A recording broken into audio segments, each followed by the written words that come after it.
High বন্ধুরা, কেমন আছো সবাই? আশা করছি সবাই খুব ভালো আছো, সুস্থ আছো। চলে এসেছি তোমাদের কাছে আরও একটা নতুন ভিডিও নিয়ে। আর আশা করছি যে ভিডিওটা তোমাদের ভালো লাগবে।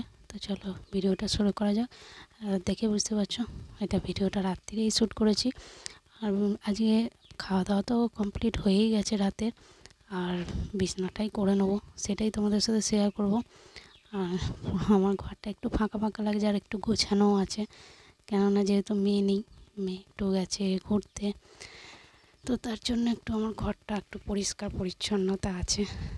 না হলে মেয়ে থাকলে একটু নোংরা করে, ঠিক কথা, আবার পরিষ্কার করতে হয়। তো যাই হোক, চলো বিছনাটা করে নেওয়া যাক। রাত বেশি হয়নি, মোটামুটি ওই 10টা বাজে। তো মেয়ে থাকলে এরকমই টাইম হয় অবশ্য, খুব দেরিও হয় না আর খুব তাড়াতাড়িও হয় না, যেহেতু পরে পরে বলেই একটু আমার দেরি হয়ে যায়।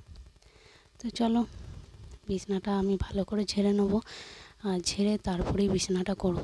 তো বিছানাটা একটু ভালো করে না ঝাড়লে আমার যেন বড্ড বিরক্ত লাগে শুতে। তো তার জন্য বিছানাটা একটু ভালো করেই ঝেড়ে নিচ্ছি। আর আমি তো মাঝখানের দিকটা শুই, ওই জন্য একটু ভালো করে মাঝখানটাই ভালো করে আমি বারবার ঝাড়ি। তো শুধু তোমরা দেখছো বলে এতবার ঝাড়ছি তা না, আমি এতবারই ঝাড়ি। তো সারাদিনে তো আমার অনেকবার, যেরকম সবাই ঝাড়ে, আমি সারাদিনে অনেকবার ঝাড়ি না। সকালে একবার বিছানা ঝাড়ি, আর হয়তো খুব জোর হলে বিকালে একবার, আর রাতে, ব্যাস। আর অন্য কোনো টাইমে আমার ঝাড়া হয় না। তো মেয়ে নেই, তার জন্য আজ বিছানাটা খুব সাধারণভাবেই আমি করব। আর মেয়ে থাকলে আমাকে এই দিকেও চাদর দিতে হয়, এই দিকেও চাদর দিতে হয়। তো মেয়ে নেই বলে আজ ভাবছি একদিকেই চাদর দেবো, শুধু তোমার দাদাভাইয়ের দিকে। আর আমি এই দিকটায় একদম এই ধারে শোবো, আজকে আর মাঝখানে শোবো না, এক ধারেই শোবো।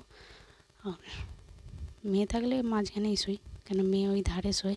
আর মেয়ে নেই তো বিছানাটা পুরো ফাঁকা, তো তার জন্য আমি এক ধারে শোবো আর তোমার দাদাভাই এই ধারে শোবে। তো এই ধারটা আমি শোবো যেহেতু।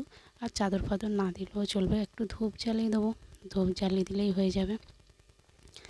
মশা সেরকম নেই, তাও আমাদের এখানে প্রচণ্ড কদিন ধরে না খুব নিম্নচাপের মতো বৃষ্টি হচ্ছে। অনবরত একভাবে বৃষ্টি হয়েই যাচ্ছে, একটুও থামার নাম নেই। কিচ্ছু একটা জামা কাপড় শুকনো হচ্ছে না। শুকনো হওয়া তো দূরের কথা, পাখা চালাচ্ছি, পাখা চালিয়ে তো সবসময় থাকা যাচ্ছে না, বড্ড ঠান্ডা লাগছে। তো পাখাটা চালানো যাচ্ছে না সব সময়। তো একটু বন্ধ করছি, আবার চালাচ্ছি, কিন্তু ওদের তো আর জামা কাপড় শুকনো হচ্ছে না। যাই হোক, কোনো রকম একটু আধটু শুকনো হচ্ছে, তো সেগুলোই পরতে হচ্ছে। বৃষ্টিটা এক ফোঁটাও থামছে না। দেখা যাক পরের দিনে কি হয়, সকালটি হোক, তখনই দেখা যাবে। আর এরকমভাবে একভাবে বৃষ্টি হলে সত্যি ভালো লাগে না। এক তো জল কাদা, আমাদের এই যে এইখানটা উঠোনটা একটু কাদা মতন হয়ে যায়, একটু একটু জায়গায় কাদা মতন হয়ে যায়, আর একটু একটু জায়গা ভালো আছে। তো আবার জল জমলে সত্যি কথা বলতে একদমই ভালো লাগে না। অনেকেই আছে জল পাড়াতে পছন্দ করে না। আর এতটা জল যাই হোক, একটু আধটু করে না একভাবে জল হচ্ছে তো। আর আমার শ্বশুরবাড়ি ওই দিকটা না অনেকটা জল উঠে গেছে, রাস্তাতেও জল উঠে গেছে, প্লাস আবার ঘরেও জল, জল চলে এসছে, ঘরের ভিতরেও জল হয়ে গেছে। এতটাও জল হয়ে যায় না, অনেক হয় না, তাও এরকম জল হয়েছে। যেহেতু আমার ওই ঘরে আলমারিটা রয়েছে, সেটাকেও উঁচু করে দিয়ে আসতে হয়েছে। বলা তো যায় না, যদি এইভাবে বৃষ্টি 2-4 দিন হতে থাকে, তো ঘরের ভিতরে না অনেকটাই জল উঠে যাবে। তো তার জন্য তোমার দাদাভাই একবারে সব উঁচু করে দিয়েছে, আলমারিটা উঁচু করে দিয়েছে। আর ও যেহেতু ওইখানটা কাজ করে, ওই ঘরটা একটা মেশিন রাখা আছে, তো ও কাজ করে, তো সেখানটাও একটু উঁচু করতে হয়েছে মেশিনটাকে রেখে। জানি না কী হবে, মেশিনটা আছে, কাজ করতেও পারবে না ওখানটায় জল উঠে গেলে। দেখা যাক ওপরওয়ালা কী করে। আর এরকমভাবে না জল ওঠে না, আমার শ্বশুরবাড়ি এখানটা জল উঠতে আমি কোনো দিন দেখিনি। আমার হাজব্যান্ডও বড় বলে যে কোনো দিন এখানে জল উঠতে আমরা দেখিনি, এই এখনই দেখছি। যেহেতু সামনে কলকারখানা এত পরিমাণে হয়ে গেছে, ফাঁকা মাঠগুলো অবধি ভরাট হয়ে গেছে, তো ঘরবাড়ি করে, তার জন্যই এত জল জমে, নাহলে এতটা জল উঠতো না আগে। তো চলো, একদিকে আমি বিছানা করে নিয়েছি, আর এইদিকে তোমার দাদাভাইয়ের দিকটা একটু চাদরটা দিয়ে দিলাম।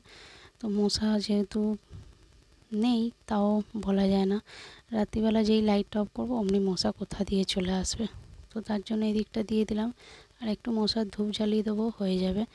আর খুব একটা মশা নেই, তাও একটুখানি দিয়ে রাখলাম, তো চলো ভিডিওটা আশা করছি তোমাদের খুব ভালো লাগবে। আর ভালো লাগলে অবশ্যই একটা লাইক করবে, সুন্দর সুন্দর কমেন্ট করবে। তোমরা তো জানো আমি কমেন্টের আশায় বসে থাকি। আর অবশ্যই তোমাদের রিকোয়েস্টে ভিডিও খুব তাড়াতাড়ি নিয়ে আসবো। তো চলো দেখা হচ্ছে তোমাদের সাথে নতুন আরও একটা ভিডিও নিয়ে। ততক্ষণের জন্য খুব ভালো থাকবে, সুস্থ থাকবে আর নিজের খেয়াল রাখবে। টাটা।